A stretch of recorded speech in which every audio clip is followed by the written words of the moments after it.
Praise Lord. आज अनेक जीवन रे एक प्रश्न उंकी मारुअछि जे मु काहींकि यीशु को प्रेम करी। यदि आपण जीवन में प्रकार प्रश्न आज उठुअछि मो प्रिय लोक मान, मु ईश्वर को वाक्य द्वारा कही रखा चाहे जे आपण काहींकि यीशु को प्रेम करेंगे।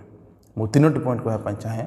प्रथम विषय जे मु यीशु को एथिपाई प्रेम करने चाहे कारण यीशु मते प्रथमे प्रेम कर। मु यीशु को प्रथम प्रेम करना मो प्रिय लोक मैंने, मु तो यीशु को उपस्थित बहुत दूर को पलि जाइली। मु तो प्रभु को उपस्थित बहुत दूर को पलि जाइली। मु यीशु को सम्मुख रे ठिया हेबार योग्य नथिली, किंतु यीशु मते प्रथम प्रेम कले। तेणुकर मु यीशु को प्रेम करी मो प्रिय लोक मैंने। वाक्यर प्रकार लिखा जाए प्रथम जोहन अध्याय 4 पद 19 रे प्रकार लिखा जाए, से प्रथम रे आम्भ मानकु प्रेम करिवारु आम्भे माने प्रेम करू। मो प्रिय लोक मैंने वाक्यर प्रकार कहा जाए जे यीशु आम को प्रथम प्रेम कर। तेणुक मु यीशु को प्रेम करी। मु यीशु को प्रथम प्रेम करना मो प्रिय लोक मैंने। मु तो पापी थी, मु तो प्रभु उपस्थित बहुत दूर को थी मो प्रिय लोक मैंने, किंतु यीशु मते खोजी खोजी की प्रेम कले। तेणुक मु यीशु को प्रेम करी। जो समय आम पापी थिलु, ख्रीष्ट क्रूसरे निज प्रेम को देखले मो प्रिय लोक मैंने। वाक्य प्रकार मध्य लिखा जाए रोमियो 5:8 रे प्रकार लिखा जाए, किंतु आम्भे माने पापी थिबा समय रे सुधा ख्रीष्ट जे आम मानक निमंते मृत्यु भोग कले, सेथिरे ईश्वर आम मानक प्रति अपना प्रेम सप्रमाण करियछन्ति।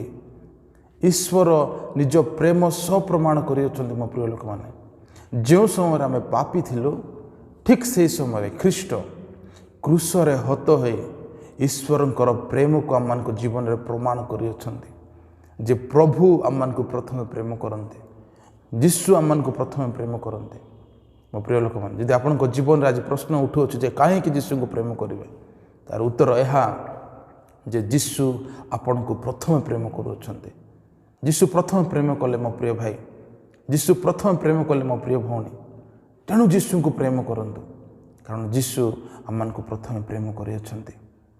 2 नंबर पॉइंट, मु काहेकि यीशु को प्रेम करिवे। मु यीशु को एथिपाई प्रेम करी कारण यीशु निजर पवित्र रक्त दे, निजर मूल्यवान रक्त दे मते मुक्त करियछन्ति, मते किणी अछन्ति। तेणुक मु यीशु को प्रेम करी मो प्रिय लोक मैंने। जो समय मो पापर बंधन रे बंधा जाइथिले, पापर मुक्त होई पार नथिले मो प्रिय लोक मैंने, यीशु निजर पवित्र रक्त दे मते किणी अछन्ति, मते मुक्त करियछन्ति। तेणुक मु यीशु को प्रेम करी। वाक्य प्रकार लिखा जाए प्रथम पितर अध्याय 1 पद 18 एवं 19 रे प्रकार लिखा जाए, जेणु तुम्हे माने जान जे तुम मानक पितृ पुरुष मानक ठारू प्राप्त परंपरागत निरर्थक आचार व्यवहार रूपा कि सुना परि क्षयणीय वस्तु द्वारा मुक्त न होय, बरं निखुंत और निष्कलंक मेष शावक सदृश्य ख्रीष्टक बहुमूल्य रक्तरे मुक्त होइछ। वाक्य प्रकार लिखा जाए प्रिय लोक मैंने जे ख्रीष्टक बहुमूल्य रक्तरे आम मुक्त होइछु। ख्रीष्ट यीशु क्रूसरे निजर बहुमूल्य रक्त झराई आम को किणी अछन्ति, से आम को मुक्त करि अछन्ति। तेणुक मु यीशु को प्रेम करी मो प्रिय लोक मैंने। आम जानिछु जे आम कौन दुकान को जाऊँ किसी टंका किसी पैसा देकी किसी विषय किणुछु, ताले से विषय आमर हो जाए मो प्रिय लोक मैंने। ठीक से प्रकार यीशु आम को निज रक्त दे किणी अछन्ति, ताले आम समस्ते यीशु को रटू मो प्रिय लोक मैंने।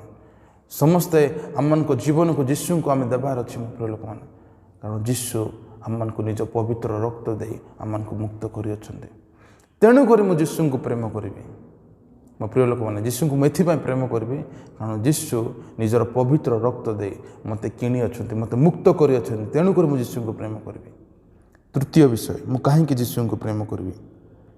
तृतीय विषय यह जे मु यीशु को एथिपाई प्रेम करी कारण यीशु को प्रेमरू मते केही सुधा कौनसी विषय मते अलग करि पारिबो नाही।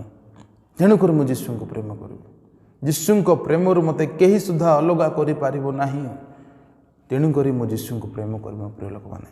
वाक्य प्रकार लिखा जाए रोमियो 8:35 जदि मुझे पढ़ी पढ़ी जी सेठारे प्रकार लिखा जाए, ख्रीष्टों प्रेमरू किए आमମାନଙ୍କୁ ବିଚ୍ଛିନ୍ନ କରିବ कि क्लेश कि संकट कि ताड़ना कि दुर्भिक्ष कि उल्लंघता कि विपद कि खड्ग कौन से विषय ख्रीष्ट प्रेम आम को अलग कर मो प्रिय लोक मैंने यदि आम जीवन में समस्या आसी अच्छे कष्ट आसी अच्छे तार अर्थ यह नुहे जीशु आम को प्रेम करूना मो प्रिय लोक मैंने वाक्य प्रकार लिखा जाए जे खड्ग संकट ताड़ना क्लेश दुर्भिक्ष समस्त विषय थिले सुधा जीशु आम को प्रेम कर जीशु प्रेम आम को कहीं सुधा अलग करें ना ए प्रकार लिखा जाए मृत्यु की जीवन दूत की कर्तार्पण वर्तमान की भविष्य की पराक्रम उच्चस्त विषय की नीचस्त विषय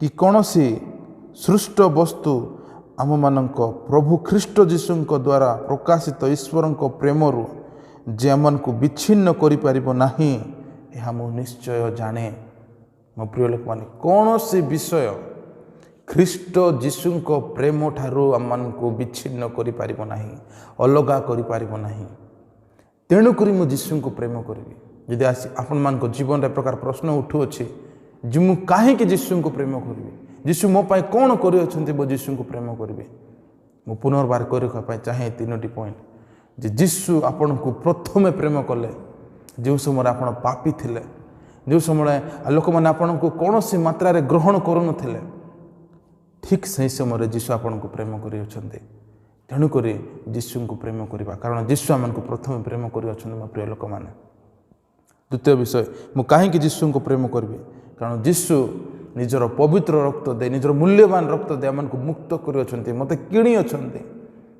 जीशु जेहेतु मत किणी अच्छा मु जीशुंकर मो प्रिय लोक मैंने यदि जीशु आपण मान को किणी अच्छा आपण मैंने जीशुंकर मो प्रिय लोक मैंने तेणुक जीशु को प्रेम करूँ कारण जीशु निजर पवित्र रक्त दे निजर पवित्र रक्त जिन मूल्यवान रक्त दे जीशु आपण मान को किणी अच्छा मुक्त कर तेणुक जीशु को प्रेम करते मो प्रिय लोक मैंने तृतीय विषय मैं कहीं जीशु को प्रेम करी कारण जीशु प्रेम कौन सी विषय कौन सी वस्तु मत अलग करें मत विच्छिन्न करें तेणुक मु जीशु को प्रेम करी मो प्रिय लोक मैंने यदि आपण मैंने वाक्य शुणी अच्छा आज जीशु को कहतु जीशु मु तुमको प्रेम करे जीशु मु तुमको प्रेम करे प्रभु वाक्य द्वारा समस्त को आशीर्वाद करंतु आमेन।